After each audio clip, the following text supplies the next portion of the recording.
And welcome back, everybody, to another episode of the Still Curtain podcast. I'm your host, Tommy Jaggi, editor of StillCurtain.com. And joining me, as always, is Shayne Kubas. Shayne and I took a little break for the holidays. We are back at it covering Steelers football. So make sure you stay with us here. It's going to be a fun show. We're talking about the recent Kenny Pickett denial rumors and what Pickett had to say about that, how that all got started. We're going to talk about rolling with Mason Rudolph as the Steelers go. Mason Rudolph has come along here these last two games. Who would have thought? We're going to talk about that. We're going to break down the Steelers versus Ravens Week 18 matchup.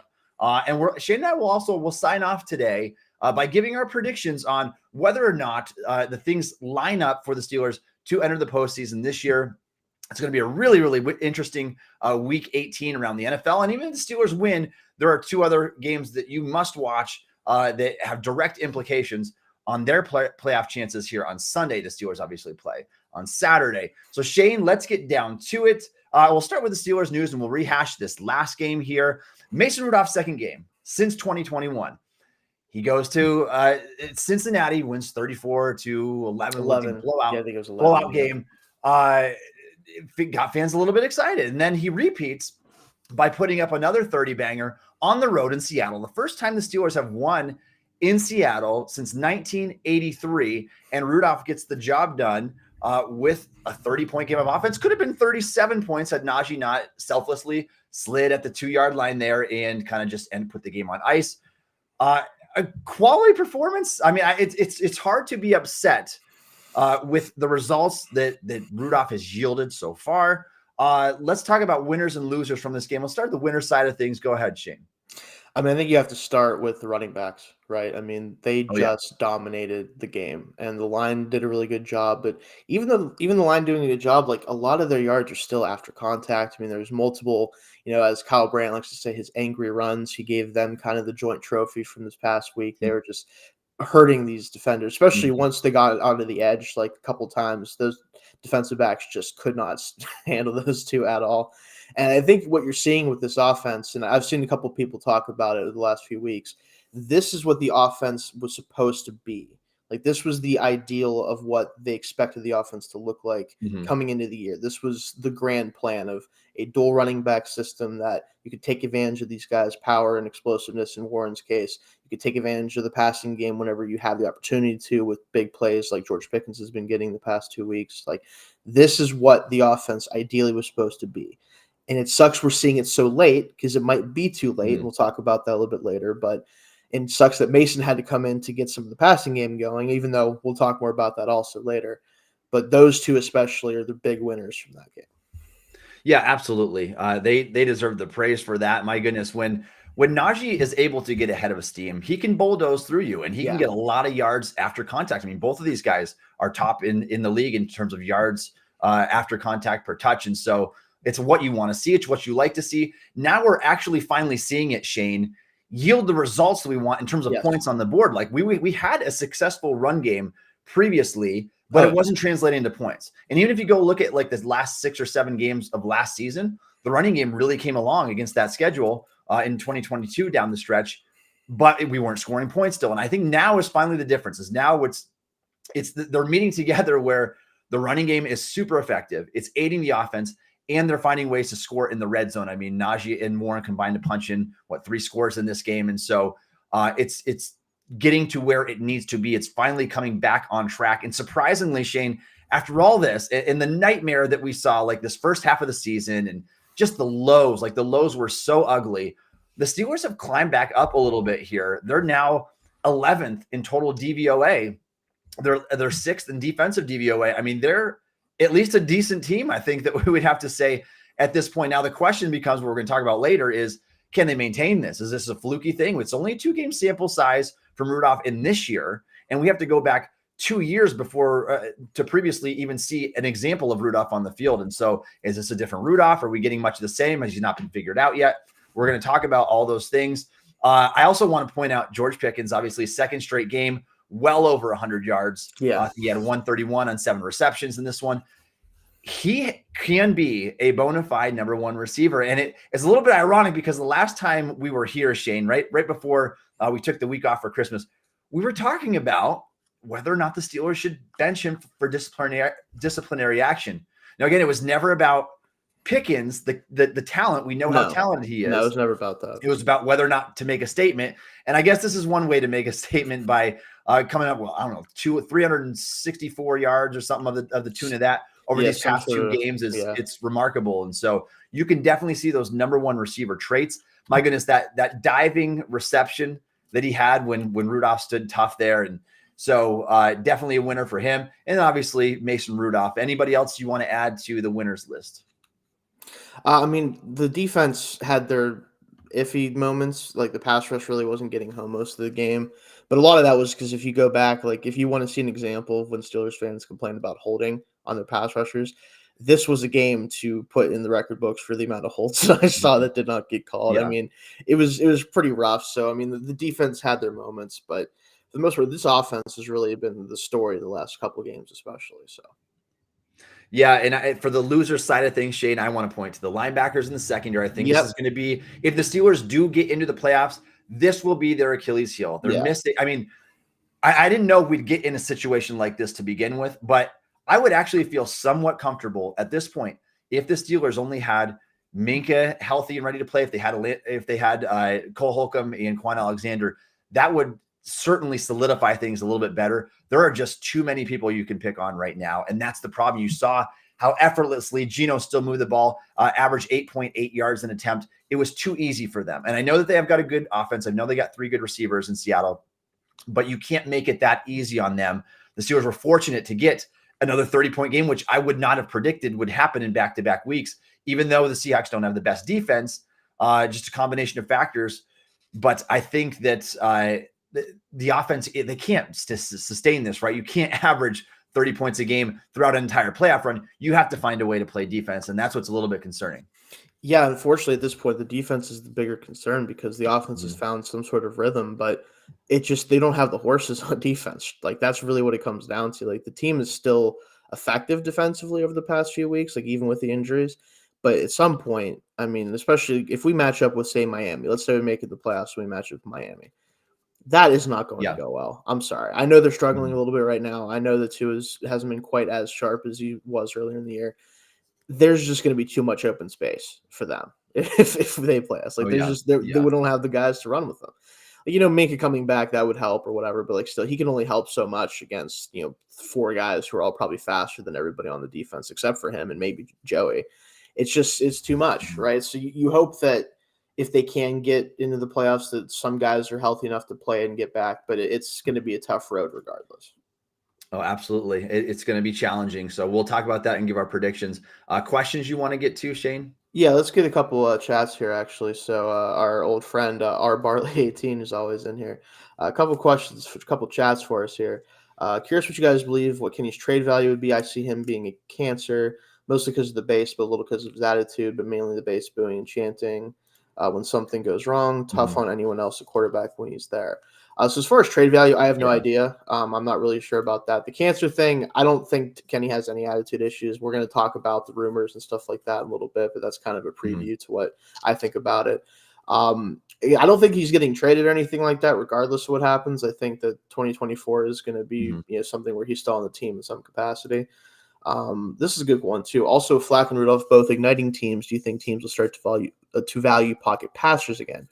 I don't get the appeal of losing arm talent for a little bit of extra athletic ability. So, in general, no. I think pocket passers, pure pocket passers, have their place in the NFL still, but it's just a limiting factor at this point. Like, offensive line play around the league is not good enough consistently to, I don't think, hold pocket passers to the same standard they used to be held to in terms of value.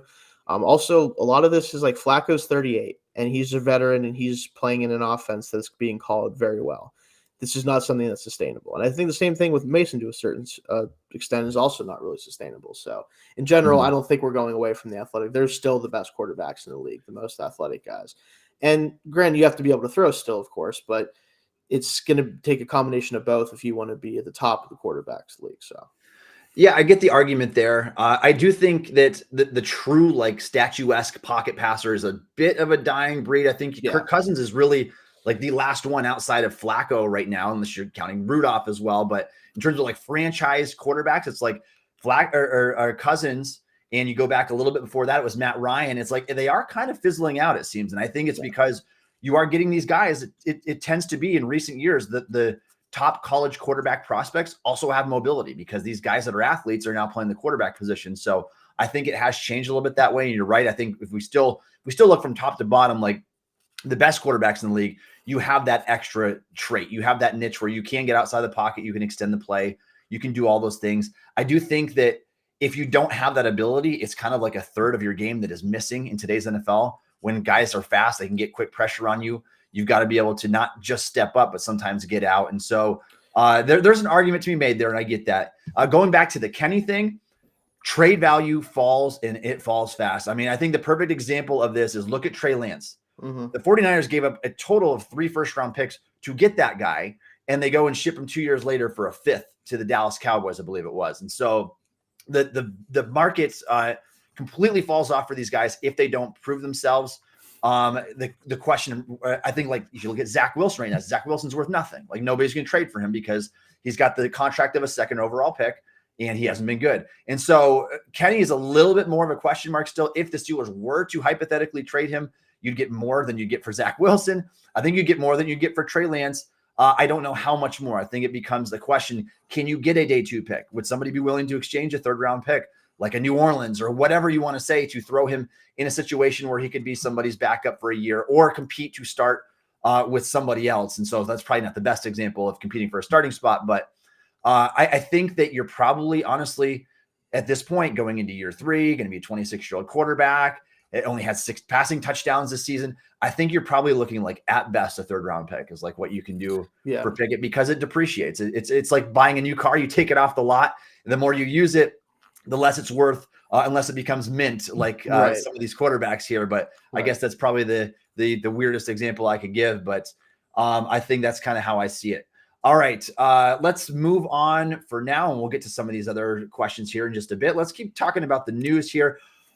Mika Fitzpatrick, Landon Roberts, they did not practice to begin the week. A little bit concerning. I have not heard, I didn't hear Tomlin address this. I didn't watch all of his press conference. I try to catch the highlights of that while I'm doing other football stuff. So I knew the knee injury was pretty serious to Minka, and I don't know what the outlook is on either one of these guys. Have you heard an update on either of them, Shayne? Not an update today, at least. I think that to me, it seems like Minka is probably done until at least the playoffs if we were to make it. Mm-hmm. Even then, I don't know if he'd be ready for round 1, because we'd obviously be playing in the wild card. I'm a little surprised that he hasn't gone on IR, didn't go on IR if he's going to miss this many games in a row, just because he's been on IR once. They could still put him on again and take him off. You can do it twice a year, and now with the rules. So I don't know. And then Roberts, like, he's been banged up all year, it feels like, and he's played through a lot of it. But this must just not be ready for him. I just don't think he's ready to play right now. Did Minka officially go on IR before? Because it was either Minka or Freiermuth who didn't go on IR but missed an IR amount of time, and then they played anyway. Oh, no, you're right. No, Minka didn't. I think it was Minka. I think you're right. He could have been on IR, right, but he didn't. To begin with. He didn't. Pat was on and maybe the situation now, Shayne, is they're just holding out hope. Like, it's just because now they have to leave him off. You have to, like, if you put him on IR now, they're done. And so exactly. So I think it probably is one of those scenarios. I know that Roberts has a pec injury. I don't know the severity of it. But it's like TJ Watt, you're not coming back. No, I mean, I think he'd be on IR if it was a pec injury. I would think so too. So that would just be a glowing, I think it's a strain, not a tear, is the difference. I think. Yeah. So we'll see. Keep an eye on the injury report though, because it is worth noting these guys missed practice to begin the week. Yeah. If they miss again tomorrow, they're done. And you remember, everything is moved up a day because the Steelers play on Saturday this week. It's why we have an injury report. We typically don't have one by the time we do this show. I want to talk about Nick Herbig for a second here, Shayne, because 2 snaps. It doesn't really matter if you put the guy on the field for a handful of snaps a game. It seems like he's going to make a play. I mean, gets his 3rd sack. He has 27 tackles, 3 sacks, 5 TFLs, and a pair of forced fumbles, despite playing like 3 games worth of sample size so far this season, 178 snaps. I mean, that's like 2 TJ Watt games. So he needs to play more. I mean, quite frankly, I think that the Steelers would greatly benefit from having a heavier rotation on the edge. And I think that Herbig has showed that he can handle that. Like, the guy is splashy when he comes in. You're preaching to the choir on that one, Tommy. You know how I Mhm. feel about Nick Herbig. You know how I feel about the Wisconsin boys in general. I think they both need to play more, even though Benton has a legitimate role on the team. Yeah. This is just what happens, right? They rely on their edge rush so much, and they believe in the two guys they have starting for a good reason so much. But again, you look across the league, most edge rushers don't play 98% of the snaps Mhm. like TJ does most of the time, or Alex Highsmith play. Like it just doesn't happen because it's so important. I think part of the reason why, like you look at some advanced metrics and people are like, oh, TJ is not really that, high in advanced metrics. Like he plays so many more snaps. Like he's not going to be as efficient as some of the other guys because he just plays too much. I really think that's part of it. Like Mhm. you see when Oh, yeah. he wins as well as just about anybody does when he wins. It's just that he doesn't win as often because a lot of the time I honestly think as good of an athlete as he is and as probably conditioned as he is, you get tired playing, Mhm. 60 snaps a game as an edge rusher because especially what he does where he's asked to drop in coverage sometimes, he has to play the run really hard. Like it's just too much for anybody. And I think that, obviously his counting stats get boosted because he plays so much, but also his efficiency isn't quite as high, right? Like there's a trade Mhm. off with that. And I think obviously that trade off has worked for them defensively for a long time. But you have somebody now who can step in for TJ and do a lot of the speed, like bursty stuff that he does off the edge and get home quickly. And we saw it in the Seattle game, right? It's how he got the forced fumble on Smith. Like he does need to play more. And I think it's, at this point, it's really fair to ask, what is the reason that he isn't playing?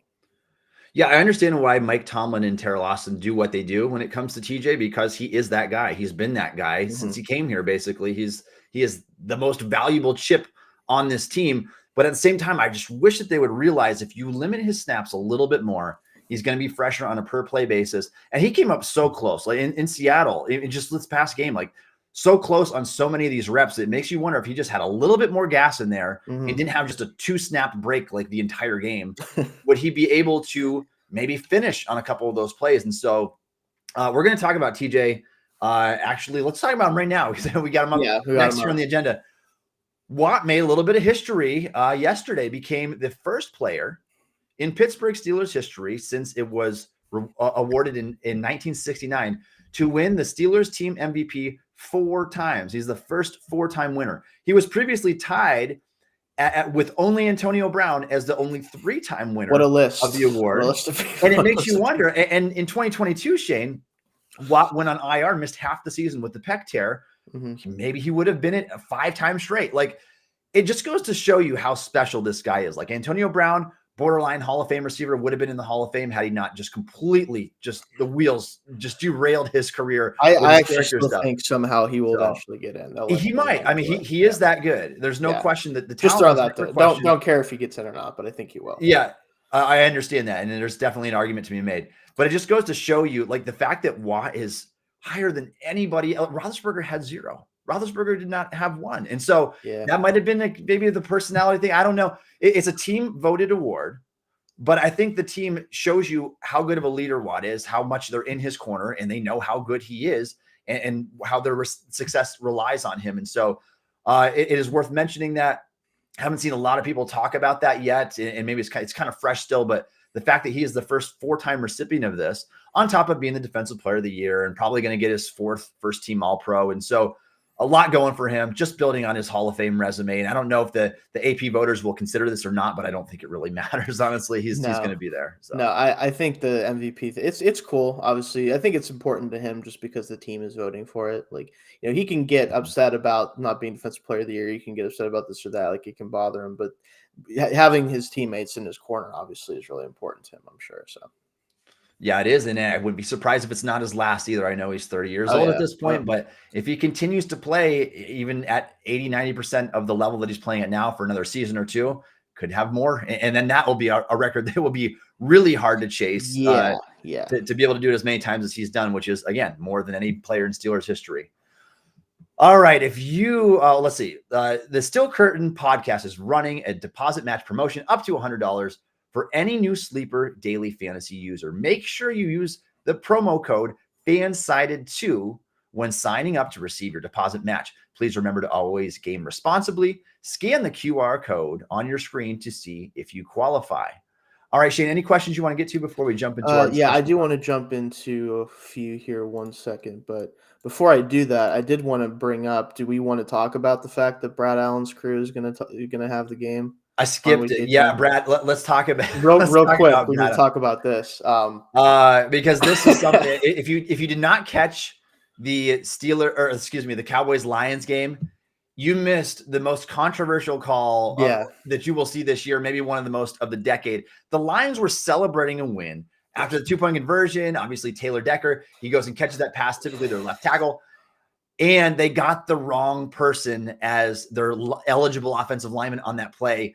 They said it was Dan Skipper, number 70 on the Lions, and it was not. Just loads of controversy because the game was over. It's like 45 seconds after the fact that they finally threw this flag, and the Lions were celebrating a win, and they go and reverse the call, and Cowboys win the game because there were seconds left in the fourth quarter. And so Brad Allen's crew, according to Adam Schefter, has already been disciplined by the league. They will not officiate a playoff game, is what the report is. Somehow they're allowed to officiate this all important game between the Steelers and Ravens here in week 18. So let's hope if Allen's crew does get something wrong, it goes in the favor of the Steelers this week. Right. So I have 3 things very quickly to say about this whole thing, and then we can move on to our next top. Well, I'll grab a couple of questions first. But 1, no tackle eligible plays, Steelers, please. No, do not try to do any weird stuff this week because they will screw it up. 2, the fact that the league disciplined them, but then doubled down by sending a video of the situation explaining how teams should do that is not only is it egregious, it is a slap in the face to everyone with a brain who watches the sport. You cannot tell me that the Lions determining hey, we might run this play, telling them about it pregame, telling them exactly what's going to happen. And then all they tried to do is, even though they're going to announce it anyway, they just want to do a little bit of sneakiness. They send a couple linemen over that way, and they still have to announce who's going to be the eligible player anyway. To not get that right, to not make sure that you know for sure who is the eligible player, who actually said it to you.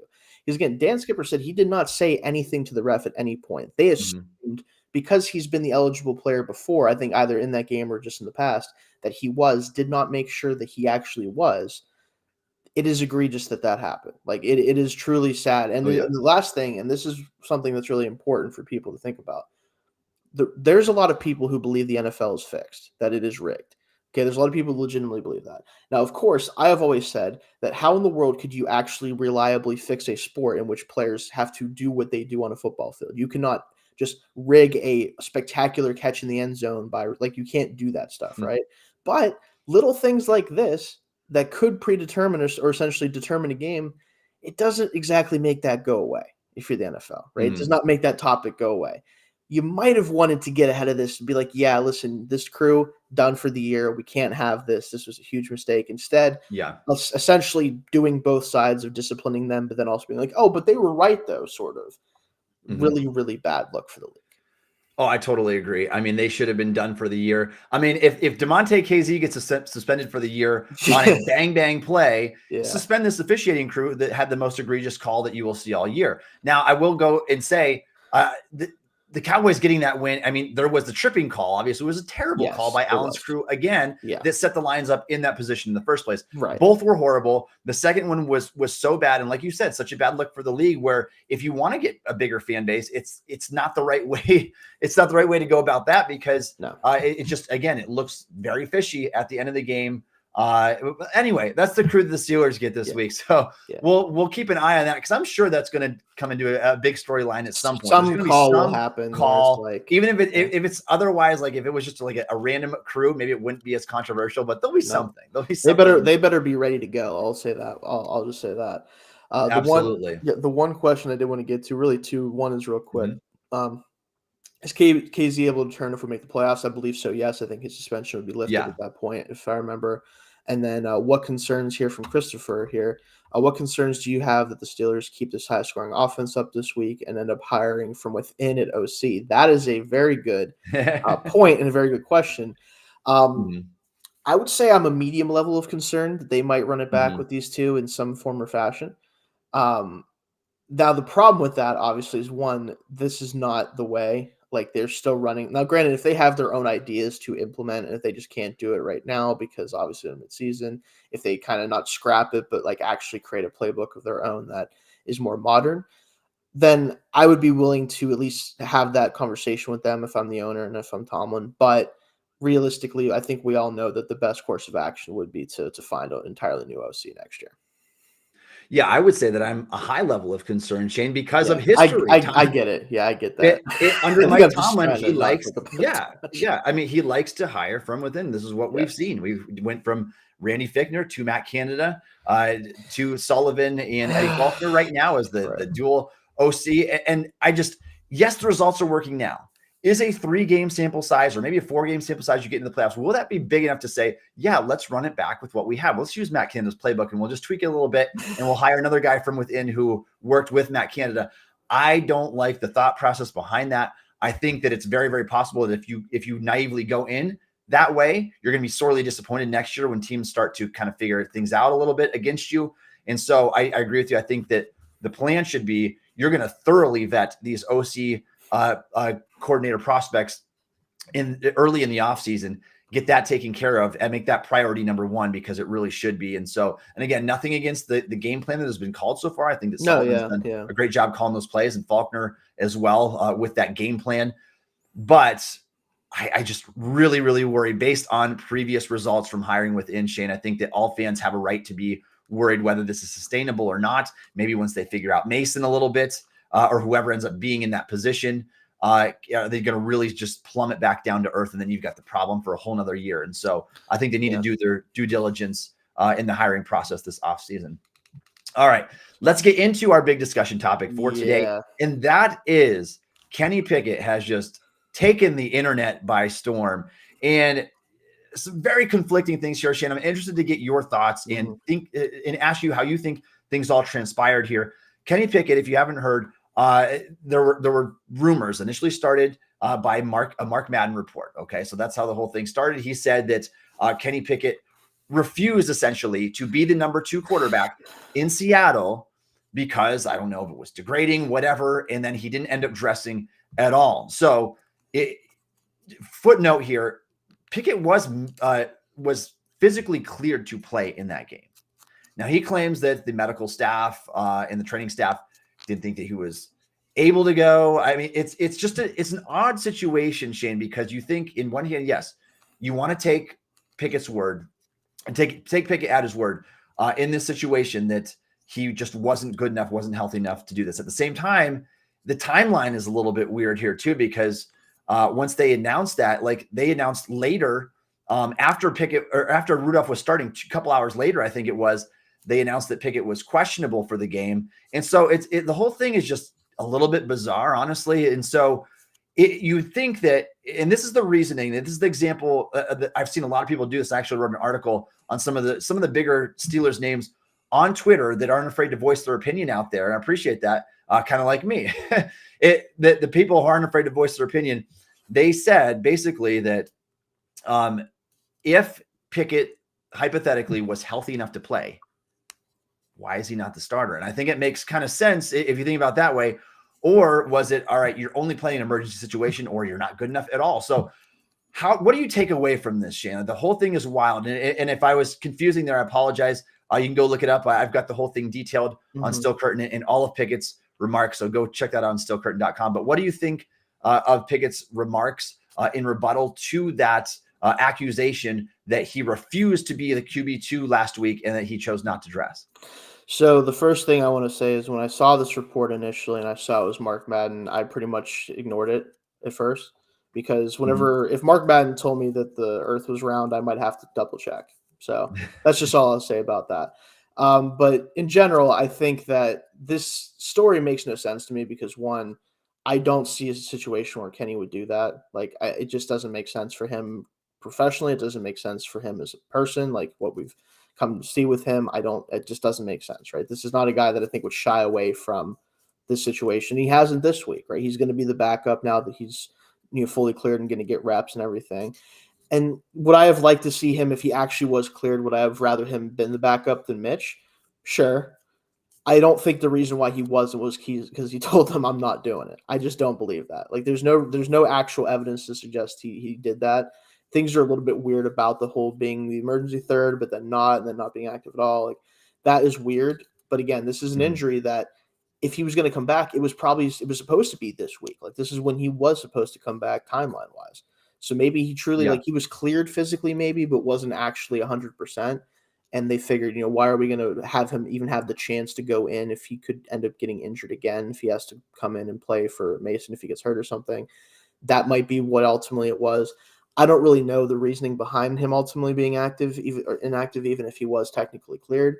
But the fact that he's going to be the backup this week, I don't see him saying last week, I refuse to be the backup, and then this week saying that he'll be the backup. But there'd be no reason to reverse course. At that point, you got to stick with it. Like if you're saying, hey, I'm not the backup quarterback, if you want me to be the backup, then you can let Mitch play and I'll just be on the bench. Like what you can do is do that. Like that's what he should do if he wanted to go this route. But the fact that it would have to be both, I just don't buy that.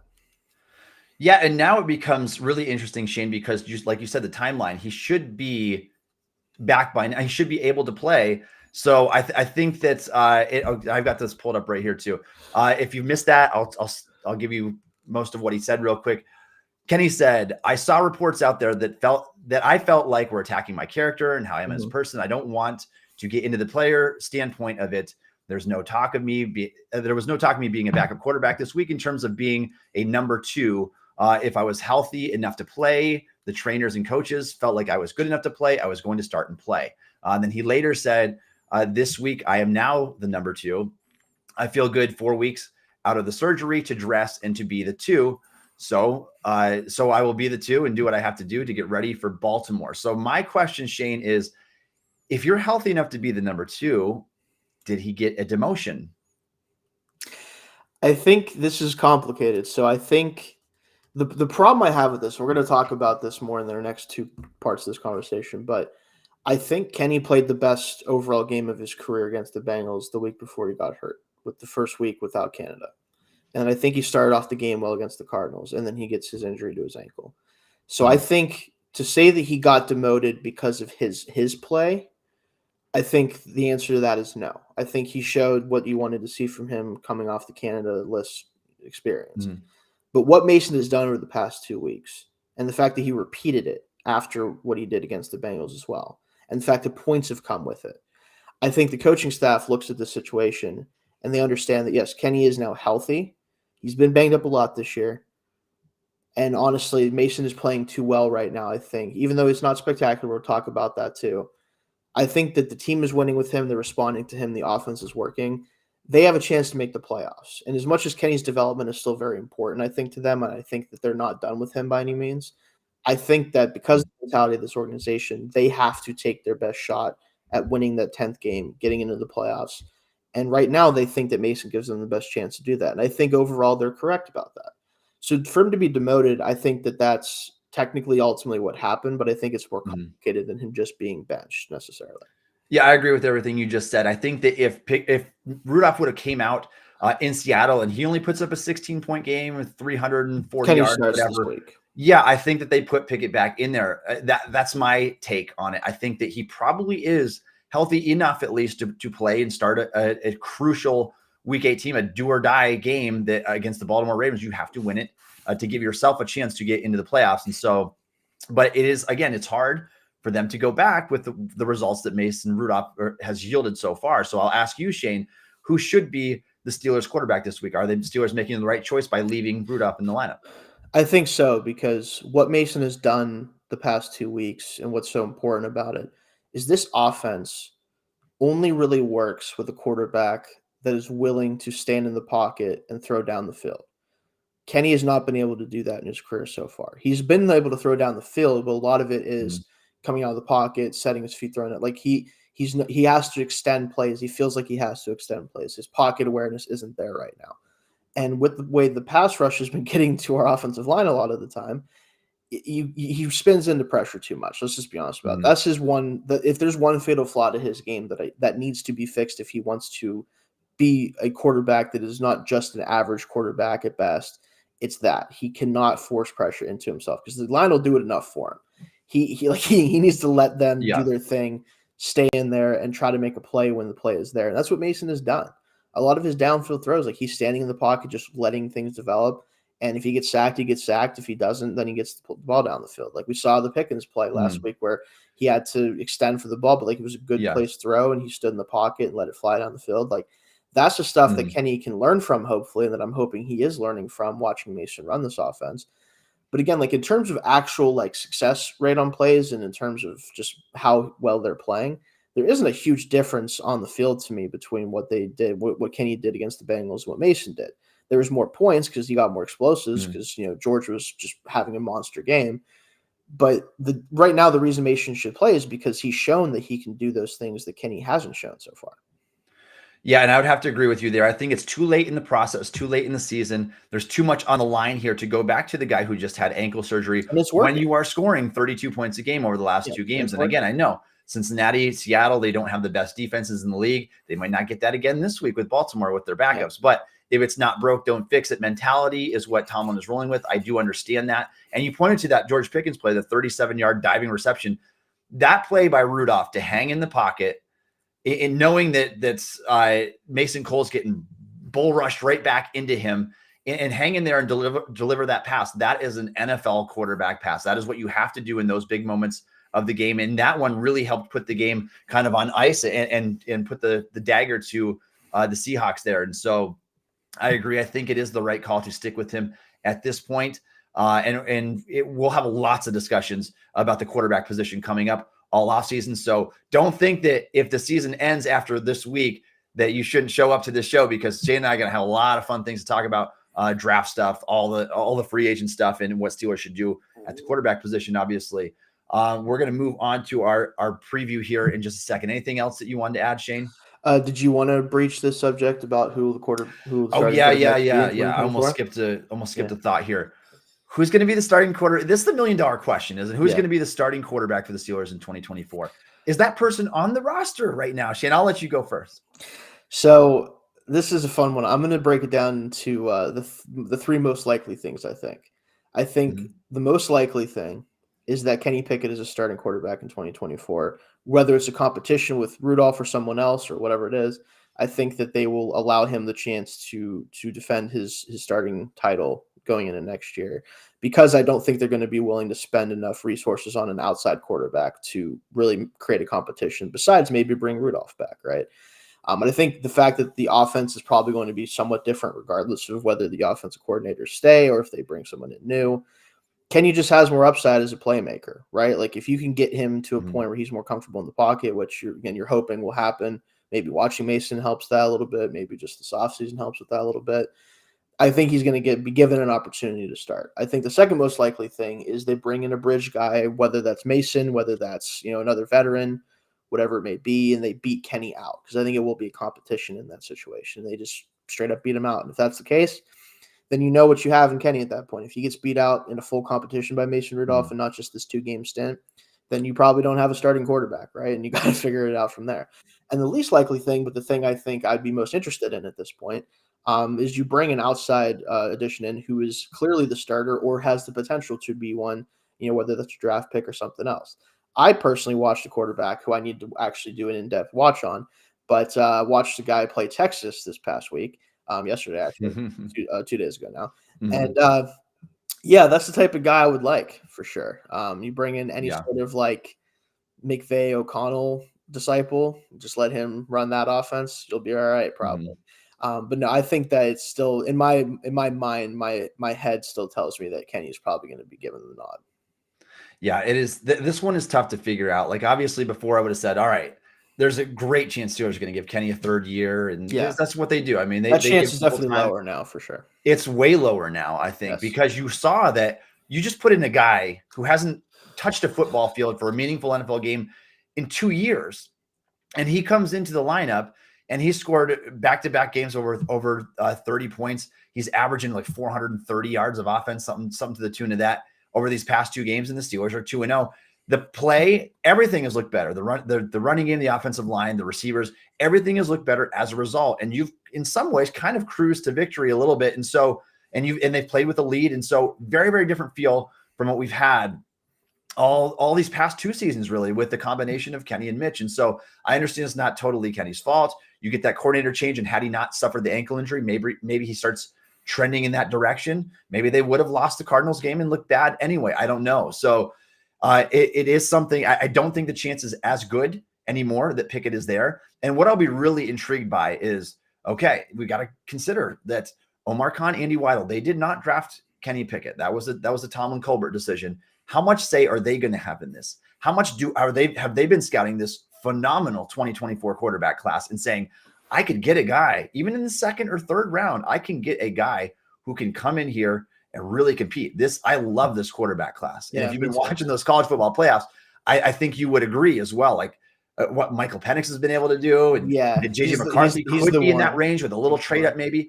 Yeah. There are some really, really intriguing prospects this year, not named Drake May and Caleb Williams. So there are options. And so if they decide to go that route, would they consider trading Pickett? Would it be worth bringing Pickett back on this team if they decide to go that route? I don't know if they will. I think it's kind of a long shot still, just knowing how Tomlin does business.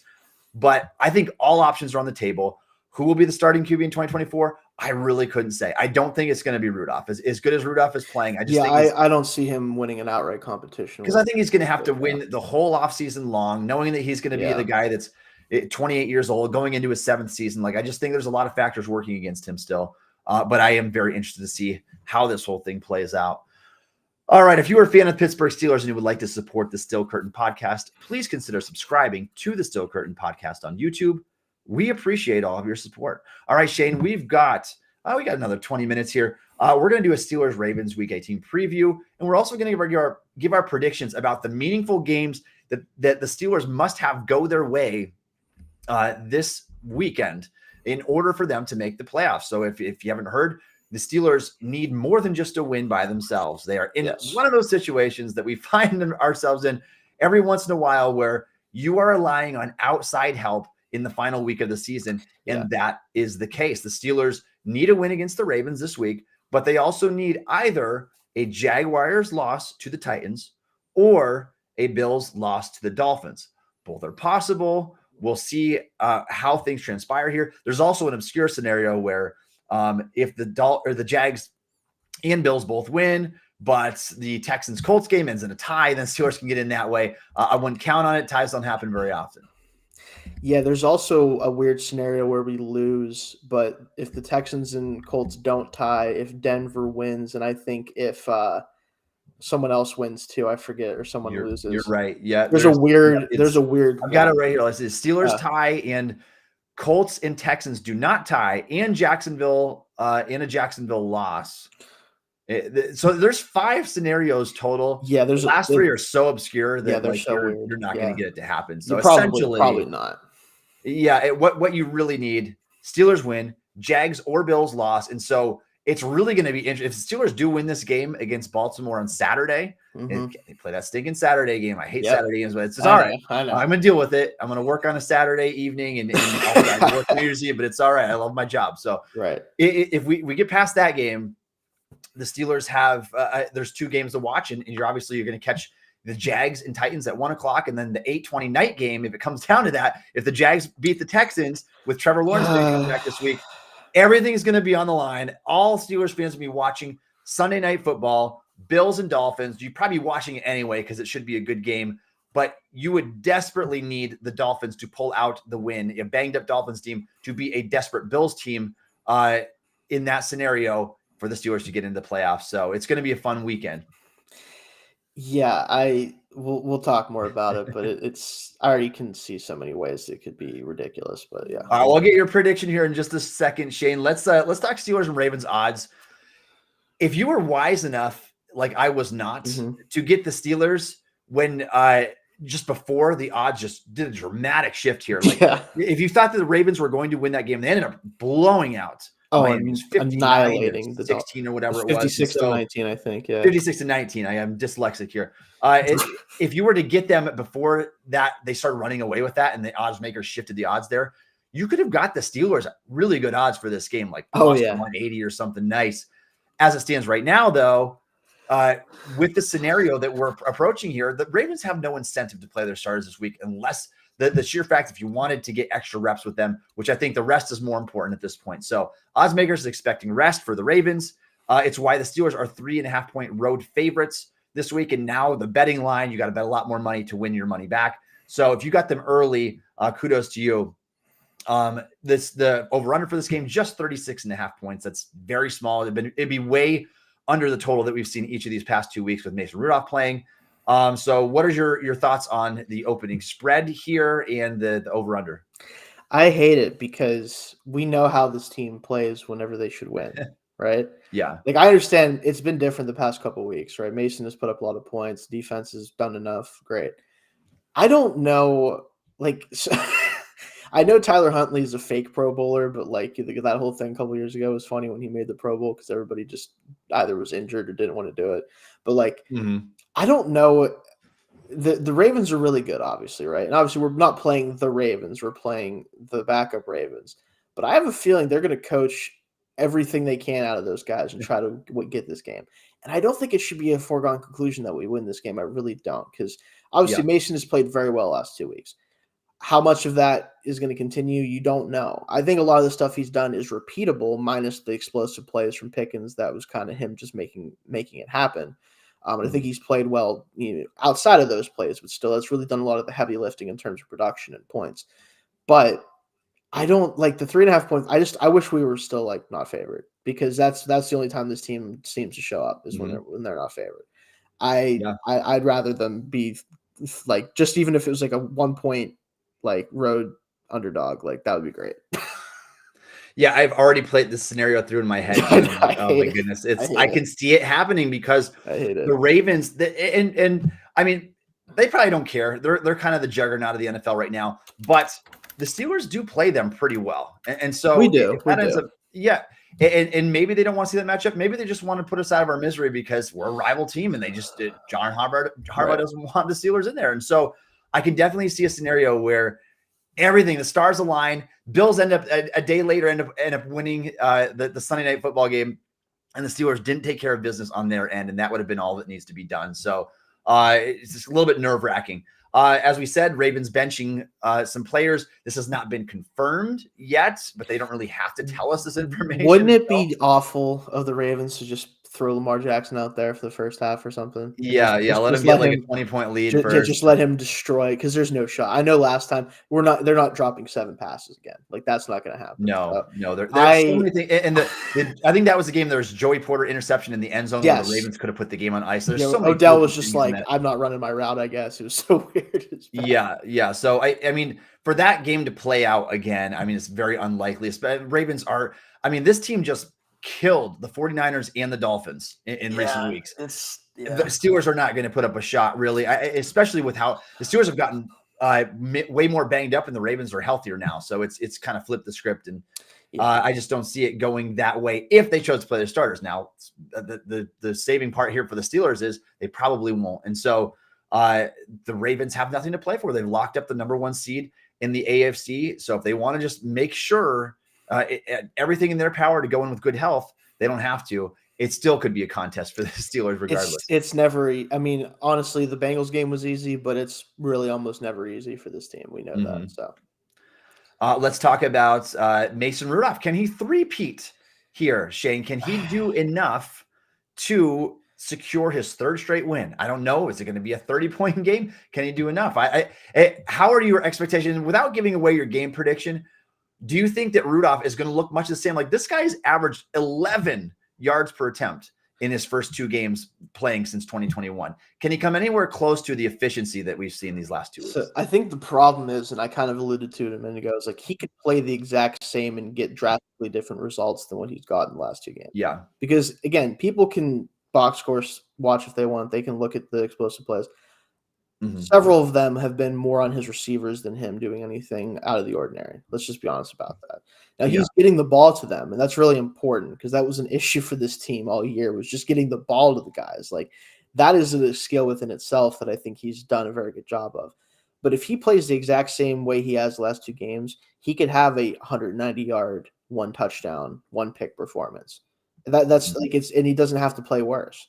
I think that's kind of the issue, is like you're getting professional quarterback play from him. And I talked about that pre-show, was we were not getting professional quarterback play from Mr. Trubisky. Once we got it from Mason, things all of a sudden changed. And I think the players have to make plays for him still. Like that's been a big part of it. They are making plays for him that they weren't making for some of the other quarterbacks. But again, to Mason's credit, he was giving them the chance to make plays. And that's kind of the biggest difference between the three quarterbacks so far this year. Yeah, I agree. I mean, I think that's a good way to put it here. I want to talk about TJ Watt here for a second. We talked about him earlier, winning Steelers team MVP for the 4th time. Mm-hmm. Watt is still in the DPOY race, and I think he really could. I mean, he was so close to another sack or two in that Seattle game. I think that would have obviously had an impact on the odds as of now, depending on where you look. Like at FanDuel Sportsbook, he's plus 450 to win DPOY. It's 3rd. Myles Garrett is the clear front runner right now, followed by Micah Parsons, and then TJ Watt. Can he do it? Is there any scenario that he can have a big enough game this week? The Steelers just trounce the Ravens for the 3rd straight win. Watt gets like a 3-sack performance or something, gets a 20-sack season. Is there anything that he can do to get that award, or has it already been decided? I don't think there's anything he could do, because if he has a huge performance, they'll say it's because it's backups, right? They'll say they played the backup Ravens. He could have a 4-sack, 3 forced fumble, touchdown day. They played the Ravens who aren't trying to win, right? That's been decided for him, I think. I think the situation is what's ultimately decided for him. I think that the thing I want to stress, because we've gotten some flack from people before on this. I want to stress, I think TJ is the most impactful edge defender in the NFL because of the amount of things he does for the Steelers. It's not just his pass rushing. It's not just what you typically look at with pass rushers. It's all of the things. If we're just talking about purely getting after the quarterback as quickly as possible and impacting as many plays as a pass rusher, he has not been that guy this year compared to some other guys. And he's not going to be, because he doesn't play in a way that allows him to do that. Garrett and Parsons are the best at getting quick pressure, quick sacks, like that's what they do, right? Mm-hmm. That is their main thing. And in a league where that is the most important thing to voters for Defensive Player of the Year, we've seen it with the winners the last few years. And like sack totals is obviously huge. He's not blowing them out of the water so badly that they're going to ignore how often they're affecting plays with the pass rush, right? Yeah. I think Garrett's going to win it. And I understand that he's playing on the best defense statistically in the league. He's a big part of why they're the best statistically. He has enough stats and production to justify the award. It's going to be him. Unless Parsons has like a monster game himself and gets right above him at the end, I think it's Garrett's award to lose. And at the end of the day, in years past, I would have had a bigger argument for that not being the case. I think it's fair at this point. I don't think it's going to be a bad decision if that's what happens. Yep, I agree with you. I think it is going to be it's going to be Myles Garrett. He's on he's the best player on the best defense. You see that win often. That's and he's a huge thing. Very good football player. At least the top. You want to be in the top 8 or so defenses if you're probably going to win defensive player. That's just how it is. Yeah, you typically need that. It's typically a requirement of getting the award. Side note here: Watt is at 17 sacks. He needs 3 to finish with the 20 sack mark for the 2nd time. And he has a very strong chance still to lead the league in sacks this year. So still currently up there at the top. All right, Shane, we're going to give our predictions and we're going to sign off here for today's show. And then when we meet this time next week, we'll either see the Steelers are in the playoffs or if they're not. And if they're not, we'll have lots to talk about either way. So make sure you join us here. Playoff predictions. Shane, let's do it this way. We're going to start with Jags Titans. Okay. Bills, Dolphins, all right, and then Steelers, Ravens. Just give us a winner. You don't have to give us a score prediction. Just give us a winner for those 3 games because those are the ones that matter this week. Okay, so this is my thing. The Jags Titans game. I don't know if I could fully articulate in any sort of like smart way why I believe this, but I have much more faith in the Titans beating the Jaguars than I do the Dolphins beating the Bills, even though the Dolphins are at home. There's something about the Dolphins right now, and part of it is the fact they got obliterated last week, right? Mm-hmm. Something about them feels off in a way that I think the Bills, despite their own kind of issues at times, they can exploit it. I feel like they're going to be able to nab that division and that 2 seed by winning that game. I think that's what's going to happen. So I look at the Jags and Titans game. Mike Vrabel has owned the Jaguars as a Titans head coach.